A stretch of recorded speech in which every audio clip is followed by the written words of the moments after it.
Hello friends, welcome to my YouTube channel. I'm heartily thankful to all of you for subscribing my channel and liking my videos. Today we are going to discuss a topic called alopecia areata, and please do watch the video till end to know more about your hair problems and their solutions. So let's start our video. What is alopecia areata? Alopecia areata is a type of a baldness.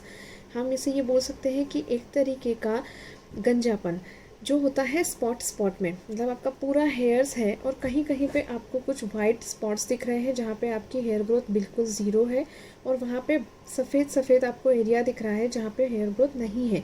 उस particular चीज़ को हम कहते हैं alopecia areata.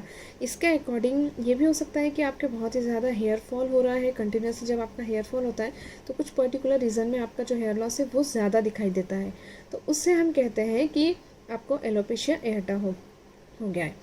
तो alopecia areata जो होता है वो तो हमने देखा कि एक तरीके का बाल्डनेस होता है, और आपके पूरे हेयर फॉलिकल, आपका जो पूरा स्काल्प है वहाँ पे आपको कुछ पैचेस दिखेंगे, वाइट स्पॉट पैचेस। ये आप इमेज देख लें रेफरेंस के लिए, इस टाइप की आपको इमेज दिखेगी। अब हमने ये इमेज तो देख ली, अब इसके बाद में हम ये जानने की कोशिश करते हैं कि एलोपेशिया एरेटा जो आपका हेयर लॉस हो रहा है, जो बाल्ड पैचेस आपके स्काल्प में बन रहे हैं, उसका कारण क्या। एलोपेशिया एरेटा किस कारण से होता है, इसके कॉजेज़ क्या होते हैं। तो एलोपेशिया एरेटा का सबसे मुख्य कारण जो देखा जाता है कि स्ट्रेस के कारण ये आपको होता है। जितना ज़्यादा हम स्ट्रेस लेते हैं, हमने देखा है कि जितना ज़्यादा हम टेंशन में रहते हैं, स्ट्रेस में रहते थे, उतना ज़्यादा हेयर फॉल ज़्यादा होता है। जितना ज़्यादा हेयर फॉल होता है, कंटिन्यूस हेयर फॉल होने की वजह से कुछ पैचेस के हेयर्स जो है वो ज़्यादा झड़ जाते हैं आपके बाल वहाँ पर, और वहाँ पे वाइट स्पॉट्स फॉर्म हो जाते हैं, तो उसे हम कहते हैं एलोपेशिया एरेटा। तो ये उसका एक मुख्य कारण हो गया कि ड्यू टू स्ट्रेस, या फिर ये अधिकतर देखा जाता है कि फैमिली हिस्ट्री भी इसके अंदर इम्पॉर्टेंट होती है। फैमिली में अगर आपके किसी को ऐसा कंटिन्यूसली प्रॉब्लम बना हुआ था या किसी को ऐसा है, तो मे भी वो आपको आ सकता है। और तीसरा कारण ये हो सकता है कि इम्यून सिस्टम, आपका इम्यून सिस्टम अगर ओवर एक्टिवली काम कर रहा है तो भी आपको हेयर लॉस हो सकता है, हेयर प्रॉब्लम्स हो सकती हैं, और बाल्ड पैचेस टाइप के आपको स्काल्प में दिख सकते हैं। Now we are going to discuss the symptoms of the alopecia areata. Alopecia areata का symptoms क्या होता है। तो आपका जो पूरा स्काल्प है उसमें कहीं कहीं पे बहुत ही ज़्यादा अच्छी हेयर ग्रोथ है, और कहीं कहीं पे पर्टिकुलर एरिया में वाइट स्पॉट्स जैसे आपके बाल झड़ चुके हैं, वहाँ पर बिल्कुल भी आपको हेयर्स नहीं है। तो उस चीज़ से हम उसे एक पहला समझ सकते हैं। दूसरा, इसके साथ में आपको कंटिन्यूसली हेयर फॉल की प्रॉब्लम देखने के लिए मिलती है, ये एक सिम्टम हो गया उसका। तीसरा सिम्टम ये होता है कि कंटिन्यूसली आपको स्काल्प में ईचिंग होती रहेगी उस पर्टिकुलर एरिया में, या पूरे स्काल्प में आपको हमेशा ईचिंग होती रहेगी। डैंड्रफ आपको बहुत ज़्यादा मिल सकता है, और इसके साथ में जो नेल्स होते हैं पेशेंट के वो भी बहुत ज़्यादा ब्रिटल हो जाते हैं, बहुत जल्दी टूटने लगते हैं। तो ये भी रिलेटेड हो सकता है एलोपेशिया एरेटा से, तो आप इसे समझ सकते हैं। नाउ हम बात कर लेते हैं ट्रीटमेंट की। ट्रीटमेंट क्या होता है एलोपेशिया एरेटा का। तो दो तरीके से हम इसका पहले ट्रीटमेंट देखते हैं कि एक तो स्काल्प ट्रीटमेंट। स्काल्प ट्रीटमेंट में क्या करते हैं कि पर्टिकुलरली जो स्काल्प होता है उसी को हम ट्रीट करते हैं।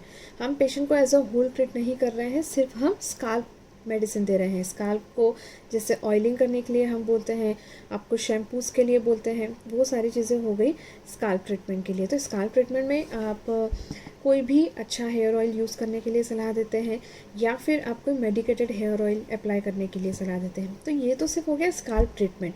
बट एलोपेशिया एरेटा का कारण क्या है वो अगर हम पूरा डिटेल में जानेंगे तो उसके बाद ही हमें समझ में आएगा कि उसका कारण क्या है। तो सबसे पहले सिर्फ स्काल्प को ट्रीट नहीं करना चाहिए, हमें पेशेंट को एज अ होल देखना चाहिए कि क्या कारण है कि उसके इतना ज़्यादा हेयर फॉल हो रहा है और उसके पैचेस पड़ चुके हैं। तो जैसे हमने एक स्काल्प ट्रीटमेंट देखा, और दूसरा होता है स्ट्रेस मैनेजमेंट। अगर पेशेंट बहुत ज़्यादा स्ट्रेस में है तो उसका मैनेजमेंट भी बहुत ज़्यादा ज़रूरी है। आपको किस कारण से टेंशन हो रहा है, वो टेंशन का जो कॉज है जिसके कारण आपको प्रॉब्लम हो रही है, या तो हम उस कॉज को रिमूव करने की कोशिश करते हैं, या फिर आपको स्ट्रेस मैनेजमेंट दिया जाता है। स्ट्रेस मैनेजमेंट जब दिया जाता है उससे बहुत ही ज़्यादा इम्प्रूवमेंट देखने के लिए मिलता है पेशेंट में। उसका हेयर फॉल जो होता है वो भी बहुत तेज़ी से रुक जाता है। तो हम ये दो ट्रीटमेंट, मेनली स्काल्प और स्ट्रेस मैनेजमेंट, हम ये करते हैं। इसके बाद में हम होम रेमेडीज़ के बारे में बात करते हैं कि हम होम रेमेडीज़ में क्या कर सकते हैं जो कि हेयर फॉल के लिए बहुत ही ज़्यादा अच्छा होता है। तो होम रेमेडीज़ तो लगभग सभी को पता होती है, लेकिन मेनली ऑनियन की सलाह हम देते हैं। ऑनियन ऑयल जो होता है उसको अप्लाई करने की सलाह देते हैं। इससे बहुत ही ज़्यादा बेनिफिट्स देखने के लिए मिलते हैं। आपका हेयर लॉस बिल्कुल रुक जाता है और न्यू हेयर ग्रोथ के लिए भी ऑनियन हेयर ऑयल बहुत ही ज़्यादा अच्छा होता है। तो आप ये ट्राई कर सकते हैं। इसके साथ में आप रात में भिगा हुआ मेथी दाना को क्रश करके आपके स्काल्प पे पूरा अप्लाई कर सकते हैं और आधा घंटा रख के आप उसे वॉश कर सकते हैं। इससे भी आपके हेयर जो है उसकी कंसिस्टेंसी अच्छी होती है, उसमें शाइनीनेस आता है और आपका हेयर फॉल जो होता है वो रुक जाता है। तो आप ये 2 होम रेमेडीज़ तो ट्राई कर ही सकते हैं। अब बेसिकली हम होम्योपैथी की बात करते हैं। तो होम्योपैथी में ऐसा क्या है हेयर फॉल के लिए कि इसके इतने अच्छे रिजल्ट देखने के लिए मिलते हैं। तो होम्योपैथी में बहुत ही अच्छी मेडिसिन है एलोपेशिया एरेटा के लिए, पर्टिकुलरली जब आपके स्काल्प में बाल्ड स्पॉट है उसके लिए तो बहुत ही अच्छी मेडिसिन है। इसके साथ साथ हेयर फॉल के लिए बहुत अच्छी मेडिसिन है और डेंड्रफ के लिए भी बहुत अच्छी मेडिसिन है। तो हम इसमें से आज कुछ 2 मेडिसिन के बारे में डिस्कस कर लेते हैं।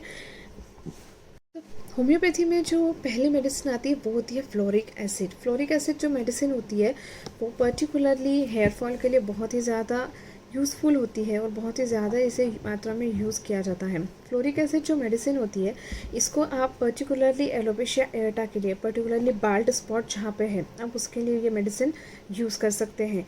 और दूसरी मेडिसिन आपकी आती है नेट्राम्यूर। नेट्राम्यूर मेडिसिन हम तब यूज़ करते हैं पर्टिकुलरली आफ्टर पोस्ट डिलीवरी। हमने अधिकतर देखा है कि फीमेल्स में पोस्ट डिलीवरी बहुत ही ज़्यादा एक्सेसिव हेयर फॉल होता है। बिल्कुल उनके हेयर थिन हो जाते हैं और इतना ज़्यादा एक्सेसिव हेयर फॉल होता है कि उनका जो हेयर लस्टर होता है, उनका जो हेयर ग्रोथ होता है वो बिल्कुल ज़ीरो हो जाता है। बहुत ही ज़्यादा प्रॉब्लम होती है। तब हम पर्टिकुलरली नेट्राम्यूर मेडिसिन यूज़ करते हैं जो कि एक पोस्ट डिलीवरी स्ट्रेस भी होता है फीमेल्स को, तो वो स्ट्रेस को भी क्योर करती है और साथ में आपके हेयर ग्रोथ के लिए बहुत इंपॉर्टेंट होती है। इससे आपका हेयर फॉल भी रुक जाता है, आपकी हेयर ग्रोथ भी अच्छी होती है। तो नेट्राम्यूर मेडिसिन जो है आप इससे particularly post delivery hair fall जो हो रहा है उसके लिए आप ट्राई कर सकते हैं। इसके साथ में एक तीसरी मेडिसिन हम ट्राई करते हैं थुजा। थुजा हम पर्टिकुलरली उन पेशेंट्स में देना प्रेफर करते हैं जब आपके स्काल्प में बहुत ही ज़्यादा डेंड्रफ है, बहुत ही ज़्यादा आपका स्काल्प ड्राई हो चुका है और बहुत ही ज़्यादा पेशेंट को ईचिंग है, कंटिन्यूसली वो ईचिंग करता रहता है। उन पर्टिकुलर केसेस में हम थुजा देते हैं। ये तीनों मेडिसिन तो पर्टिकुलरली हो गई कि हेयर फॉल के लिए और एलोपेशिया एरेटा के लिए, लेकिन हम ये तीनों मेडिसिन तब तक अप्लाई नहीं करते जब तक हम patient as a whole, patient का पूरा हम कॉन्स्टिट्यूशन, पेशेंट की पूरी प्रॉब्लम्स नहीं जानते। उसका कॉन्स्टिट्यूशन निकालने के बाद में ही हम उसके ऊपर कौन सी मेडिसिन सूट हो रही है उसके अकॉर्डिंगली हम ट्रीटमेंट करते हैं। तो एलोपेशिया एरेटा का बहुत ही अच्छा ट्रीटमेंट है होम्योपैथी में, आप बिल्कुल ट्राई करिए। तो बात हो गई होम्योपैथिक मेडिसिन की। तो होम्योपैथिक मेडिसिन ये 3 मेडिसिन हमने डिस्कस करी, but without prescription, without doctor prescription, without patient as a whole, patient का बिना कॉन्स्टिट्यूशन जाने आपको ये प्रिस्क्राइब बिल्कुल नहीं करनी है। पेशेंट का पूरा कॉन्स्टिट्यूशन जाने, उसकी प्रॉब्लम्स जाने, उसका स्ट्रेस जाने, उसे एज अ होल जाने, उसके बाद आप प्रिस्क्राइब कर सकते हैं। तो पर्टिकुलरली हमने ये मेडिसिन के बारे में देख लिया और होम्योपैथी का बहुत ही अच्छा रोल है। तो प्लीज़ आप होम्योपैथी हेयर फॉल के लिए और डेंड्रफ के लिए बिल्कुल ट्राई कर सकते हैं। और एलोपेशिया एरेटा के लिए तो इसके बहुत ही अच्छे रिजल्ट्स हैं। तो अगर आप इसे ट्राई करते हैं होम्योपैथी से, अगर आप इसे ठीक करना चाहते हैं तो ये बिल्कुल भी पॉसिबल है और आप इसे पूरी तरीके से ठीक हो सकते हैं। तो अगर आपके मन में कुछ डाउट्स हैं, कुछ क्वेश्चंस हैं, तो प्लीज़ आप मुझे कमेंट करके बता सकते हैं। अगर आपको मेरा ये वीडियो पसंद आया है, आप इसके बारे में और कुछ डीपली जानना चाहते हैं, तो प्लीज़ मुझे कमेंट करके बता सकते हैं।